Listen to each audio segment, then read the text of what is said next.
आज शक्तिकांत दास जी ने ये सरप्राइज डाला कि मार्केट तकड़ी तरीके से गिरा है।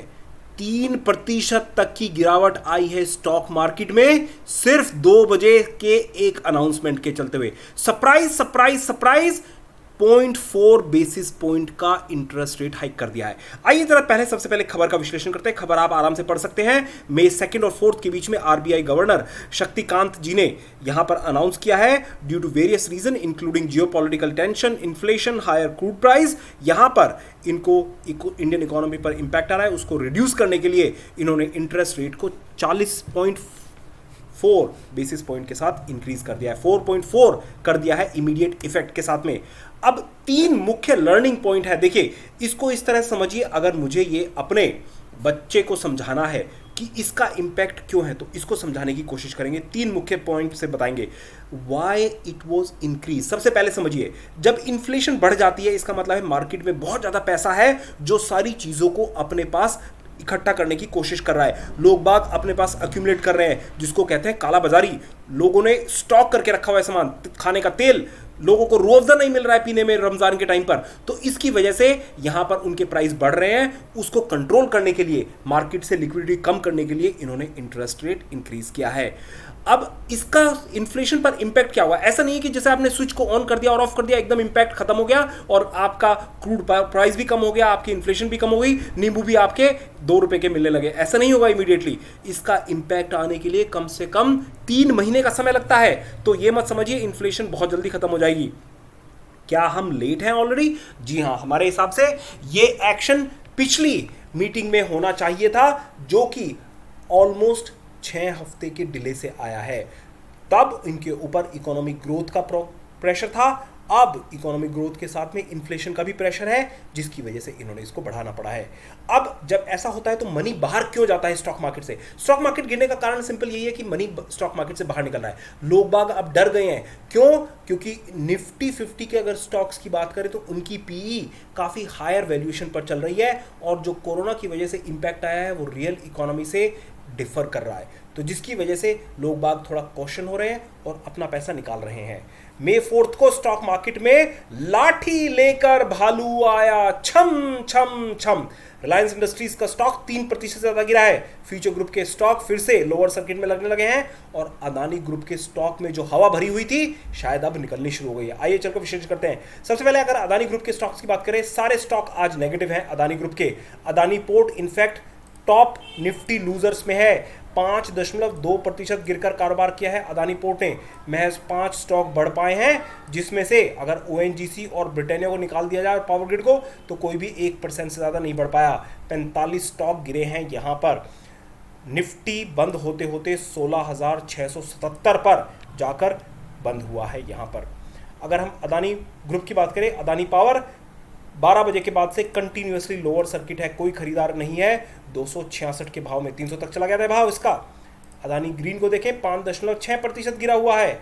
Adani transmission 0.75, Adani enterprise limited 3.6, Adani port 5.1%, ATGL 1.65 और एडब्ल्यूएल ये तो 11:30 बजे ही लोअर सर्किट में लगा हुआ है 715। अभी कुछ दिन रुके रहिए, ये अभी कुछ और लोअर सर्किट लगेगा, वैल्यूएशन फिर से नॉर्मल आएंगी, तब जाकर इनको खरीदने की कोशिश कीजिएगा। Don't try to catch the falling knife अभी। बैंकिंग सेक्टर भयानक तरीके से नेगेटिव होता है इस खबर के चलते हुए, क्योंकि उनका ग्रोथ जो है कम हो जाएगा। अब अगर बैंकिंग सेक्टर में दिग्गज की बात करें, एचडीएफसी बैंक 3% गिर गया है। सारी हवा निकल गई एचडीएफसी बैंक की, जब से उन्होंने मर्जर का अनाउंसमेंट किया है उससे नीचे आ चुका है 1358 के आसपास। आईसीआईसीआई बैंक को देखो, 2.2% गिरकर कारोबार किया है। इसने भी काफी तकड़ा वॉल्यूम के साथ, अगर बाद के 2 घंटे में देखें जब से न्यूज आई है 2 बजे के बाद से, तो काफी तकड़े वॉल्यूम के साथ गिरावट आई है। ये ट्रेडर्स फेवरेट स्टॉक है, इतनी जल्दी में ऊपर नहीं जाएगा। इंडसइंड बैंक को देखें, इंडसइंड बैंक में भी बाद के 2 बजे के बाद काफी तकड़ी गिरावट आई है, तो ये गिरावट को अभी यहाँ पर बरकरार रहेगा। एक्सिस बैंक का भी सेम पैटर्न है। तो बैंकिंग सेक्टर यहाँ पर क्लियर इंडिकेट कर रहा है, बैंकिंग सेक्टर 2.4% के आसपास गिरकर कारोबार किया है आज यहाँ पर। साथ साथ में इन्फ्लेशन, यूके और यूएस में इंटरेस्ट रेट बढ़ने की बात हो रही है। जियोपॉलिटिकल टेंशन की वजह से ऑयल अभी भी कंसिस्टेंटली $100 पर बैरल के ऊपर कारोबार कर रहा है, जो हर चीज़ का पैसा इंक्रीज करता है। अगर फ्यूचर की बात करें, मिनी डाउ जोन इंडस्ट्रियल एवरेज करीब 0.4% ऊपर चढ़कर कारोबार किया है। यहाँ पर जब तक वॉर स्टेबल ना हो और ऑयल प्राइस 80 के नीचे ना आए, आप स्टॉक मार्केट में पॉजिटिविटी की थोड़ी दिक्कत की बात रहेगी। रिलायंस इंडस्ट्रीज और फ्यूचर ग्रुप की डील ऑफ हो चुकी है, जैसा आपको पता है, और यहाँ पर जो स्टोर रिलायंस ने इलीगल तरीके से लिए हुए हैं, उनके ऊपर दिल्ली हाई कोर्ट में अब अमेजन इनको पार्टी बना रहा है, और ये एक चैलेंजिंग पोजीशन होगी रिलायंस के लिए। They can not continue to hold the store and the inventory just like that.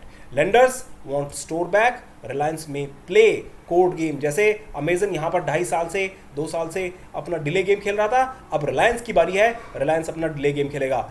It will delay further, ये यहाँ पर इतनी जल्दी कुछ नहीं होगा और शेयर होल्डर की वैल्यू इरोड होती जाएगी। अगर रुपये की बात करें तो 76 रुपये 48 पैसे से गिरकर ये यहाँ पर अभी रुपये में थोड़ी अच्छी इंडिकेशन है, 76 रुपये 38 पैसे के आसपास कारोबार कर रहा है। एफआईआई की सेलिंग जबरदस्त चल रही है, 2000 करोड़ की सेलिंग अप्रॉक्सीमेटली आज करने की उम्मीद है यहाँ पर। और अगर हम निफ्टी 50 का टेक्निकल एनालिसिस देखें तो आपको पता लग सकता है कहाँ पर निफ्टी 50 आगे कारोबार करेगा।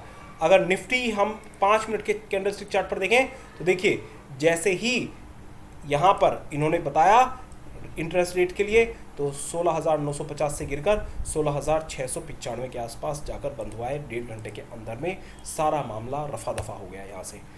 50 डे मूविंग एवरेज अब इसका रेजिस्टेंस की तरह से काम करेगा, लग रहा है मार्केट अब नीचे की तरफ को कारोबार करेगा। जैसे ही इसने हमारा जो स्ट्रॉन्ग सपोर्ट था 16,837 का तोड़ा, तो अब हमारे हिसाब से इसका जो स्ट्रॉन्ग सपोर्ट बन के आएगा, अब यहाँ पर जो पिछला लो बनाकर इसने जंप करना शुरू किया था 16,130 के आसपास, इट विल हेड नेक्स्ट। उससे पहले का एक जो माइनर सपोर्ट होगा 16,450 का रहेगा। माइनर रेजिस्टेंस आज का टॉप 17,130 और मेजर रेजिस्टेंस अब हमारे हिसाब से 17,200 के आसपास का रेजिस्टेंस रहेगा यहाँ पर। तो थोड़ा सावधानी से काम कीजिएगा, जो भी पोजीशन लेनी है कम क्वांटिटी में काम कीजिए ताकि आपको ज़्यादा रिस्क ना उठाना पड़े। सुपर ट्रेंड का डायरेक्शन नीचे होने लगा है, इसका मतलब मार्केट यहाँ पर करेक्टिव मोड दिखाएगा। RSI का लेवल 39, अभी और भी मार्केट गिर सकता है यहाँ पर, तो थोड़ा सावधानी से काम कीजिएगा। अब अगर हम बात करें margin calls might get trigger, जितनी तगड़ी आज गिरावट आई है, अगर कल भी ऐसी रहती है तो यहाँ पर स्मार्ट प्लेयर्स ने ऑलरेडी पैसा निकाल चुके हैं। ऑप्शन चेन एनालिसिस के माध्यम से देख सकते हैं क्या हो रहा है सपोर्ट लेवल। तो सबसे पहले अगर हम स्ट्रॉन्ग सपोर्ट की बात करें तो ये जो सबसे पहला मेजर सपोर्ट रहेगा 16,500 का रहेगा। 88,000 ओपन इंटरेस्ट खुले हुए हैं, और जो मेजर रेजिस्टेंस की तरफ से काम करेगा वो रहेगा 17,000 का। 17,000 पर अप्रॉक्सीमेटली 1.7 लाख ओपन इंटरेस्ट है, तो क्लियर इंडिकेशन है यहाँ से नीचे अब मार्केट प्रेशर रहेगा, और 16,500 के आसपास आए तो यहाँ पर ऊपर जाने की तैयारी कर सकता है। तो ये ऑप्शन चेन एनालिसिस के माध्यम से क्लियर इंडिकेशन है। अगर SGX निफ्टी की बात करें तो थोड़ा सा अपटिक दिखा रहा है 16,680 के आसपास। हमारे अभी भी मार्केट थोड़े से नेगेटिव प्रेशर में है, चाइना के केसेस अभी भी बढ़ रहे हैं, और यूक्रेन की समस्या ऑलमोस्ट 2 महीना हो गया, अभी तक पूरा नहीं हुआ है। निफ्टी की हमारी क्या पोजीशन है हमारे पेड मेंबर्स को मालूम है, चाहे तो हमारे को ज्वाइन कर सकते हैं 6 डे चैलेंज, और ये आपको 299 के एडवांस पेड मेंबरशिप के लेवल पर मिल सकता है। Please consult financial advisor. जय हिंद, जय भारत, बाय।